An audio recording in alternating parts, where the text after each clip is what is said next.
Good morning students. हाँ, last class में पढ़ने क्या पढ़ रहा था, नोर पिरोल संश्लेषण और पोर नोर संश्लेषण। बेटा बहुत इंपॉर्टेंट रिएक्शन है, याद कर लेना, रट लेना, घोट लेना दोनों को। जो पोर नोर संश्लेषण है और जो पोल नोर संश्लेषण है और जो नोर पिरोल संश्लेषण है, दोनों में रात दिन का फर्क है। दोनों में क्या है, रात दिन का फर्क है। क्यों? जो तेरी नोर संश्लेषण होती है, नोर एमिनो संश्लेषण, उसमें क्या यूज करता, तो उसमें एक तो यूज करता है beta alpha amino beta keto ester और दूसरा क्या यूज करेगा तू, बीटा कीटो एस्टर। दोनों की रिएक्शन करवाएगा, दोनों में टोटोमेरिज्म करवाएगा। टोटोमेरिज्म करवाने के बाद में तू क्या निकालेगा, उनमें से H2O निकाल देगा, रिएक्शन करवा देगा। ठीक है, आई बात समझ में। जो तेरी पोर नोर संश्लेषण थी उसमें क्या करवाता है तू, उसमें गुरुजी किसकी दो चीज लेते हैं अपन और किसकी रिएक्शन करवाते हैं। पोर नोर संश्लेषण में सीधी सी रिएक्शन है गुरुजी, 1,4 डाइकीटो एस्टर की रिएक्शन करवाता हूँ। 1,4 डाइकीटो एस्टर के ऊपर सीधा सा 1 डिग्री एमीन की अटैक करवाता हूँ। 1 डिग्री एमीन करवाने से पिरोल का व्युत्पन्न मिल जाता तेरे को। आज जो रिएक्शन है वो है तेरी हेज संश्लेषण। नाम से पूछ लेता व्हाट इज हेज संश्लेषण। ठीक है, कितने नंबर की थी लास्ट क्लास में जो पढ़ा था अपन ने, वो 5 नंबर की पढ़ लिया था। आज 6 नंबर की रिएक्शन पढ़ रहे हैं। ठीक है, 6 नंबर की, 6 नंबर की क्या है, हेज संश्लेषण। नोट्स में मैं पढ़ा रहा हूं उसमें थोड़ा बहुत अलग मिलेगा, लेकिन हाँ ठीक है, नोट्स ठीक ठाक है, आप कर सकते हो हेज संश्लेषण। लेकिन जैसे मैं कर रहा हूं वैसा करोगे तो आपको आगे दोबारा पढ़ोगे ना तो बिल्कुल भी प्रॉब्लम नहीं आएगी। नोट्स का तुम एज इट इज छापोगे। कुछ बंदे होते हैं रे जो नोट्स तो छाप लेते हैं लेकिन वो वीडियो नहीं देख पाते। ठीक है, जो वीडियो नहीं देख रहे, नोट्स छाप रहे हैं, ये ऑर्गेनिक केमिस्ट्री किसी के बाप की केमिस्ट्री नहीं है। ठीक है, जो ऐसे समझ में आ जाएगी। ठीक है, इसको समझने के लिए आपको वीडियो जरूर समझना पड़ेगा। आज पढ़ते हैं अपन हेज संश्लेषण। ठीक है, जो तेरा हेज संश्लेषण है बेटा, नाम से पूछ लेता what is the hedge synthesis reaction. ठीक है, हेज सिंथेसिस रिएक्शन में तेरे को अल्फा हेलो कीटोन की रिएक्शन। अब बात आती है अल्फा हेलो कीटोन। पहला क्या लेगा तू, अल्फा हेलो कीटोन। ठीक है, अल्फा हेलो कीटोन। अब तेरे को अल्फा हेलो कीटोन का फॉर्मूला नहीं आता तो कुछ ही नहीं कर सकता। और फॉर्मूले सारे इजी होते हैं। बोल रहा है कि अल्फा पोजीशन पे हेलोजन लगा दे, कीटोन बना दे। अल्फा पोजीशन पे क्या लगा दे, हेलोजन लगा दे, कीटोन बना दे। अब मेरे को कीटोन का पता है, कीटोन का फॉर्मूला ये होता है गुरुजी, CH3 C double bond O और यहाँ पे CH3। अगर CH3 लगाऊंगा तो इसके अकॉर्डिंग ये भी अल्फा पोजीशन है, ये भी अल्फा पोजीशन है। अल्फा के ऊपर क्या, हेलोजन ग्रुप जुड़ा हुआ है। अल्फा के ऊपर क्या जुड़ा हुआ, हेलोजन ग्रुप, इसलिए इसको बोलते हैं अल्फा हेलो कीटोन। किसकी रिएक्शन, अल्फा हेलो कीटोन की रिएक्शन। किससे करवा रहा है वो, बीटा कीटो एस्टर। बार बार पढ़ा रहा हूं तेरे को, जो बीटा कीटो एस्टर उसका फॉर्मूला क्या होता है, बीटा कीटो एस्टर। ठीक है, जो बीटा कीटो एस्टर है, सिंपल सा फॉर्मूला होता है बीटा कीटो एस्टर। वही सर गुरुजी बीटा पोजीशन पे क्या लगाना है मेरे को, COOT। बीटा पोजीशन पे क्या लगाना है, C डबल बॉन्ड O और यहाँ पे मेरा CH3। ये है मेरा बीटा कीटो एस्टर। क्या है तेरा बीटा कीटो एस्टर, दोनों रूप है। ठीक है, अब रिएक्शन क्या करवाएंगे, ये जो मेरा बीटा कीटो एस्टर है, ये मेरा बीटा कीटो एस्टर है, ये अल्फा कीटोन है। ठीक है, इन दोनों का ये कौन सी फॉर्म है, ये गुरुजी इन दोनों की मेरी कीटोन फॉर्म है। कौन सी फॉर्म है, कीटोन। इन दोनों की इनोल फॉर्म भी बन सकती है। कौन सी फॉर्म बन सकती है, इनोल। इसकी जब इनोल फॉर्म बनाना है ना, तो ये वाला हाइड्रोजन है ना, मैं यहाँ पे ट्रांसफर करूंगा तो ये बॉन्ड के इलेक्ट्रॉन ये ट्रांसफर हो जाएंगे। इसी तरह ये वाला हाइड्रोजन यहाँ पे ट्रांसफर कर दूं तो इस बॉन्ड के इलेक्ट्रॉन यहाँ ट्रांसफर हो जाएंगे। ध्यान दे रहा, इस हाइड्रोजन के इलेक्ट्रॉन यहाँ ट्रांसफर कर दिया, ये यहाँ चला गया तो हाइड्रोजन यहाँ जुड़ेगा। इस हाइड्रोजन के इलेक्ट्रॉन यहाँ ट्रांसफर किया और इस बॉन्ड के इलेक्ट्रॉन ऑक्सीजन पे ट्रांसफर किया तो ये हाइड्रोजन इस ऑक्सीजन पे चला जाएगा और दोनों में क्या आ जाएगी, चलाव्यवता। क्या आ जाएगी बेटा, चलाव्यवता। चलाव्यवता के फलस्वरूप क्या बन जाता तेरा, ये बन जाता CH3COH और यहाँ पे डबल बॉन्ड CH और ये तेरा Cl। और ये क्या बन जाएगा, ये बन जाएगा गुरुजी मेरा CH डबल बॉन्ड C, ये मेरा OH और यहाँ पे क्या CH3 और ये सब WET। ये कौन सी फॉर्म है, ये दोनों फॉर्म है गुरुजी मेरी इनोल फॉर्म है। कौन सी फॉर्म है, इनोल फॉर्म। ध्यान दे लेना, ये कौन सी है फॉर्म, कीटोन फॉर्म है। ठीक है, इंटरेस्टिंग फॉर्म है। अब जो रिएक्शन होगी इनके बीच में होगी, जो रिएक्शन करवाएंगे बेटा इनके बीच में करवाएंगे। कैसे करवाएंगे, देख इसको मैं बनाता हूं CH, पहले वाले ले लेता हूं। ठीक है, CH और ये क्या ले लिया, Cl। क्या ले लिया, CHCl ले लिया। इसका काम हो गया, ये तेरा डबल बॉन्ड, ये तेरा C। ठीक है, ये तेरा जो C है, ये OH इधर चला गया और यहाँ पे क्या आ गया गुरुजी मेरा CH3। क्या आ गया, CH3। इसकी रिएक्शन किससे करवाऊंगा गुरुजी, ये वो CH। ठीक है, और ये मेरा CWET वाला। ठीक है, CH और ये क्या है मेरा CWET वाला, ये C है। ठीक है, और H मैंने इधर लगा दिया इसका, यहाँ पे डबल बॉन्ड। ठीक है। ये C यहाँ पे क्या चला जाएगा गुरुजी, OH, क्या चला जाएगा बेटा, OH, ठीक है। और इधर क्या चला जाएगा मेरा, वही तेरा CH3, ठीक है। अरेंज कर दिया।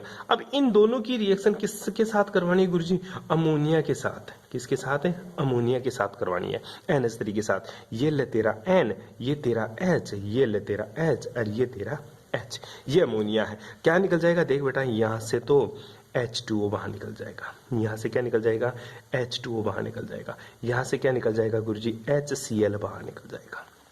क्या निकल जाएगा, HCl। तो सिंपल सी रिएक्शन गुरुजी, क्या निकल गया, HCl बाहर निकल गया और माइनस का 2 H2O बाहर निकल गया।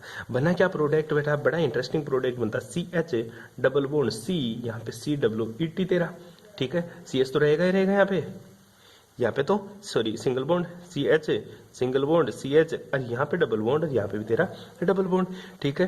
और ये क्या चला जाएगा आगे गुरुजी, ये C, ठीक है, ये C और यहाँ पे क्या जुड़ जाएगा N, ये तेरा H और ये तेरा CH3। इसी तरह यहाँ पे क्या जुड़ जाएगा C, ये यहाँ पे और ये तेरा CH3। कोई दिक्कत रहे, अरे कोई प्रॉब्लम, ठीक है। ये COET लगा हुआ है तेरा यहाँ पे, ठीक है, सॉरी H हटा देना, COET यहाँ, ठीक है। इस तरह से तेरा कंपाउंड बन जाता है। कोई प्रॉब्लम यहाँ तक, अरे कोई दिक्कत है, सिंपल सी बात है, C डबल बॉन्ड O, ये तेरा CH पड़ा है। अब क्या करते हैं इसका, वो बता मेरे को। अब करना कुछ नहीं है बेटा, अब इसका जल अपघटन कर दे। क्या करेगा, इसका जल अपघटन, मतलब H2O डालते इसमें, क्या डालते, H2O डालेंगे यहाँ से, ठीक है। यहाँ से H2O डालेंगे और दूसरा क्या करेंगे, इसको हीट कर देंगे। H2O डालेंगे और हीट कर देंगे। H3O प्लस एसिड डाल दें, कौन सा, H3O plus acid. H3O plus acid क्या करेगा, COET को किस में कन्वर्ट कर देगा, ये तेरा COOET है, इसको COH में कन्वर्ट कर देगा। CH डबल बॉन्ड C, ये तेरा CH3, यहाँ पे C, ये तेरा किस में कन्वर्ट हो जाएगा, COH में, और ये डबल बॉन्ड C, यहाँ पे तेरा CH3, ये तेरा N, ये N, ये तेरा H। अब क्या करेगा, इसको हीट कर दे, हीट कर दे क्या निकल जाएगी, CO2 गैस। कौन सी गैस, ये CO2 गैस यहाँ से बाहर निकल जाएगी, रिया हाइड्रोजन इसके जुड़ जाएगा, बन क्या जाएगा CH double bond C, CH double bond C, इसकी क्या जुड़ा हुआ CH3, CH3 और यहाँ पे N और ये तेरा H, ये तेरा क्या बन गया, पीरोल बन जाता है। क्या बन जाता है, पीरोल। तो ये तेरी रिएक्शन कंप्लीट होती है संश्लेषण। संश्लेषण में क्या करते हैं, अल्फा हेलोकीटोन की रिएक्शन बीटा कीटो एस्टर के साथ अमोनिया की उपस्थिति में करवाने से पीरोल का व्युत्पन्न बनता है। क्या बोलेगा, अल्फा हेलोकीटोन की रिएक्शन है बीटा कीटो एस्टर के साथ अमोनिया की उपस्थिति में संघनन करवाने पर क्या बनता है, मेरा पीरोल का व्युत्पन्न मिलता है या पीरोल का व्युत्पन्न बनता है। कोई प्रॉब्लम रहे, सिंपल सी बातें बताई थी। उसके आगे तो हेडिंग लगाएगा, ये तेरे बनाने की विधिया कंप्लीट हो जाती है। अब आती है तेरी भौतिक गुण, फिजिकल गुण, भौतिक गुण, फिजिकल प्रॉपर्टीज। भौतिक गुण क्या क्या है इसके, क्या काम करता है पीरोल, ये क्या होता है, कैसा दिखता है, ठीक है, ये चीजें आपको इसमें देखनी होती है। ध्यान देना, पीरोल क्या होता है, शुद्ध अवस्था में रंगहीन द्रव होता है। क्या होता है, रंगहीन द्रव होता है। पहली भौतिक गुण है इसका, ये रंगहीन होता है, ठीक है। और वायु के संपर्क में आने पर यह काले भूरे रंग के द्रव में परिवर्तित हो जाता है। किसकी उपस्थिति में, वायु की उपस्थिति में, वायु की उपस्थिति में किसमें परिवर्तित हो जाता है, ये काले भूरे रंग के, काले भूरे रंग के द्रव में परिवर्तित हो जाता है, ठीक है। ध्यान देना, शुद्ध अवस्था में रंगहीन होता है, वायु की उपस्थिति में काले भूरे रंग में परिवर्तित हो जाता है। तीसरी इसकी जो फिजिकल प्रॉपर्टीज है बेटा, ये याद रखना, ये जल में अल्प विलय, जल में अल्प विलय, ठीक है, परंतु परंतु परंतु इसमें ईथर व एल्कोहल में, ईथर व एल्कोहल में क्या होता है, शीघ्रता से विलय होता है, मतलब विलय होता है, ठीक है। इसका जो क्वथनांक होता है, इसका जो बॉइलिंग पॉइंट होता है, वो कितना होता है, 404 केल्विन होता है। कितना होता है बेटा, 404 केल्विन होता है। और इसका जो पांचवा पॉइंट, इसका जो द्विध्रुव आघूर्ण होता है, म्यू का मान वो 1.80 डी होता है। कितना होता है इसका डाइपोल मोमेंट, 1.80 डी होता है। इसका जो द्विध्रुव आघूर्ण होता है वो 1.80 डी होता है। HCl में भीगी छड़ ले जाने पर इसका रंग क्या हो जाता है, लाल हो जाता है। छठा पॉइंट जो कि इंपॉर्टेंट है, HCl में यह लाल रंग दिखाता है। कैसा रंग? लाल रंग दिखाता है। लाइन पूरी लिखना। HCl की छड़ ले जाने पर ये लाल रंग का हो जाता है। कर लेगा आप इसके भौतिक गुण। अब चलते हैं इसके रासायनिक गुण, केमिकल प्रॉपर्टीज। कौन से गुण बेटा? इसके रासायनिक गुण। ठीक है, आजा। रासायनिक गुण, केमिकल प्रॉपर्टीज। क्या होती है इसकी केमिकल प्रॉपर्टीज? बड़ा इंटरेस्टिंग है बेटा इसकी केमिकल प्रॉपर्टीज। पहली जो इसकी केमिकल प्रॉपर्टीज है कि ये है कि ये जो विलयन होता है, जो ये मेरा पिरोल होता है, ये कैसी प्रकृति का होता है? ये गुरुजी उभयधर्मी प्रकृति का होता है। कौन सी प्रकृति का होता है? ये उभयधर्मी प्रकृति का होता है। उभयधर्मी प्रकृति का मतलब क्या हुआ गुरुजी? ये मेरा अम्ल की तरह बिहेव करता है। ठीक है, ये मेरा अम्लीय भी होता है। कैसा? दुर्बल। कैसा है बेटा? ये दुर्बल अम्लीय भी होता है, तो ये मेरा दुर्बल क्षारीय भी होता है। कैसा होता है? ये दुर्बल अम्लीय भी होता है, तो ये मेरा क्या होता है? दुर्बल क्षारीय भी होता है। अर्थात ये उभयधर्मी प्रकृति दिखाता है। अब गुरुजी ये अम्ल कैसे होता है, क्षार कैसे होता है, वो देखे। ध्यान देना, जो पिरोल की स्ट्रक्चर है ना, वही तेरे को बताएगी कि ये अम्ल है या क्षार है। ठीक है, ये मेरा NH हुआ। ठीक है, ध्यान देना, पिरोल पर उपस्थित है। ठीक है, क्या ये दुर्बल क्षारीय कैसे होगा वो देख ले पहले। ये क्षारीय गुण कैसे दिखाता है? ठीक है, क्षारीय गुण पहला इसका क्या है? क्षारीय गुण। ठीक है, क्षारीय गुण कहां से दिखाता है गुरुजी? जो क्षारीय गुण है ना, ये नाइट्रोजन पर उपस्थित लोन पेयर की वजह से कौन से गुण दिखाता है? ये दुर्बल क्षारीय प्रकृति का होता है। दुर्बल क्षारीय प्रकृति का होता है। ठीक है, देख ले, ये लोन पेयर के ऊपर ये क्या है? Lone pair. और इसी की वजह से क्या दिखाता है गुरुजी? क्षारीय प्रकृति दिखाता है। कौन सी प्रकृति दिखाता बेटा? क्षारीय प्रकृति दिखाता। ये लोन पेयर गुरुजी पड़े ही है, ये आसानी से दे देगा। प्रबल क्यों नहीं हो सकता बेटा? ये लोन पेयर है ना, कॉन्जुगेशन में है। देख ले, single double single double single और लोन पेयर। ठीक है, तो ये लोन पेयर कॉन्जुगेशन में है, और लोन पेयर की वजह से ये तेरी क्या बन रखी है? एरोमेटिक रिंग बन रखी है। कौन सी रिंग बन रखी है? एरोमेटिक रिंग बन रखी है। इसलिए ये लोन पेयर आसानी से नहीं दे सकता, ये लोन पेयर बहुत ही मुश्किल से देता, इसलिए ये दुर्बल क्षारीय होता है। अगर ये लोन पेयर आसानी से दे दे तो ये मेरा क्या हो जाएगा? प्रबल क्षारीय प्रकृति का हो जाएगा। लेकिन ये लोन पेयर, क्योंकि ये लोन पेयर रिंग के अंदर कॉन्जुगेशन में काम में आ रहा है, एरोमेटिक रिंग बना रहे हैं, इसकी वजह से ये दुर्बल क्षारीय प्रकृति का होता है। फिर गुरुजी दुर्बल अम्लीय प्रकृति का कैसे हुआ? आओ चेक करते हैं दुर्बल अम्लीय प्रकृति का कैसे हुआ। दूसरा अपन देखेंगे अम्लीय गुण। कौन सा गुण बेटा इसका? अम्लीय गुण। इसका अम्लीय गुण इसकी रेजोनेटिक स्ट्रक्चर बताइए कैसे। ये मेरा पिरोल है। ठीक है, ध्यान से समझ लेना, बिल्कुल ही पल्ले नहीं पड़ता, अच्छे के। ठीक है, ये मेरे लोन पेयर है। ठीक है, अब देखना बेटा, ये लोन पेयर जाएंगे कॉन्जुगेशन में, ये बॉन्ड के इलेक्ट्रॉन लोन पेयर यहाँ ट्रांसफर होते हैं, तो इस बॉन्ड के इलेक्ट्रॉन इस कार्बन पे आ जाते हैं। तो हुआ क्या गुरुजी? देख एक बार के लिए, ये चले गए कॉन्जुगेशन में, ये डबल बॉन्ड, यहाँ पे N, ये H और ये है, और यहाँ पे नेगेटिव चार्ज, और ये डबल बॉन्ड। तो नाइट्रोजन के ऊपर चार्ज कौन सा आ गया गुरुजी? पॉजिटिव, क्योंकि यहाँ से इलेक्ट्रॉन चले गए लोन पे, तो इसके ऊपर कौन सा चार्ज आ गया? पॉजिटिव चार्ज आ गया। कौन सा चार्ज आ गया? पॉजिटिव चार्ज आ गया। ठीक है, आगे फिर से इसकी कॉन्जुगेशन स्ट्रक्चर चलती रहेगी, ये यहाँ पे, ये कहाँ चला जाएगा? यहाँ पे। इस तरह से स्ट्रक्चर चलती रहेगी। ठीक है, तो ये डबल बॉन्ड ऐसे शिफ्ट हो जाएगा गुरुजी, यहाँ पे तो डबल बॉन्ड, ये नाइट्रोजन, इसके ऊपर कौन सा चार्ज है?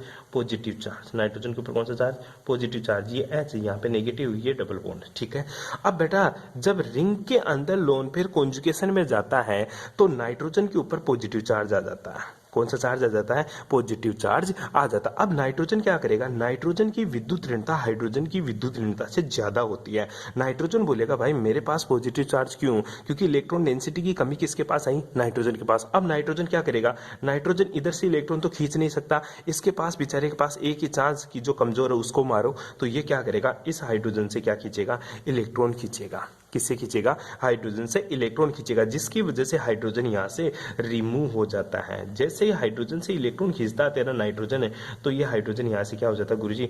H+ की फॉर्म में रिमूव हो जाता है। किस फॉर्म में रहे? H+ की फॉर्म में। इसलिए ये कौन सी प्रकृति का होता है? ये दुर्बल अम्लीय प्रकृति का होता है। कौन सी प्रकृति का होता है? दुर्बल अम्लीय प्रकृति का। अब दुर्बल क्यों हुआ, जल्दी से दे देना। नहीं बेटा, क्योंकि कॉन्जुगेशन ब्रेक हो जाएगा, ठीक है। तो रिंग अपना स्थायित्व बनाए रखने के लिए हाइड्रोजन को धीरे धीरे डोनेट करती है या कम मात्रा में H+ देती है, इसलिए दुर्बल अम्लीय प्रकृति का होता है। यहाँ से H+ देने की वजह से, लोन पेयर का कॉन्जुगेशन में जाने की वजह से तथा नाइट्रोजन द्वारा इलेक्ट्रॉन डेंसिटी खींचने की वजह से ये H+ मुक्त करता है, जिसकी वजह से पिरोल मेरा दुर्बल अम्लीय प्रकृति का होता है। कर लेगा? सिंपल सी बात बताई बेटा, इसको तो आसानी से पढ़ सकता है कि नाइट्रोजन मेरा दुर्बल अम्लीय प्रकृति का क्यों होता है, पिरोल मेरा दुर्बल अम्लीय प्रकृति का क्यों होता है। कोई प्रॉब्लम रहे? अरे कर लेगा, ठीक है। और तेरे को पता है तीसरी जो इसकी केमिकल प्रॉपर्टीज है वो होती है बेटा, ये नाभिक इलेक्ट्रॉन स्नेही प्रतिस्थापन अभिक्रिया देता है। कौन सी? इलेक्ट्रॉन स्नेही प्रतिस्थापन अभिक्रिया।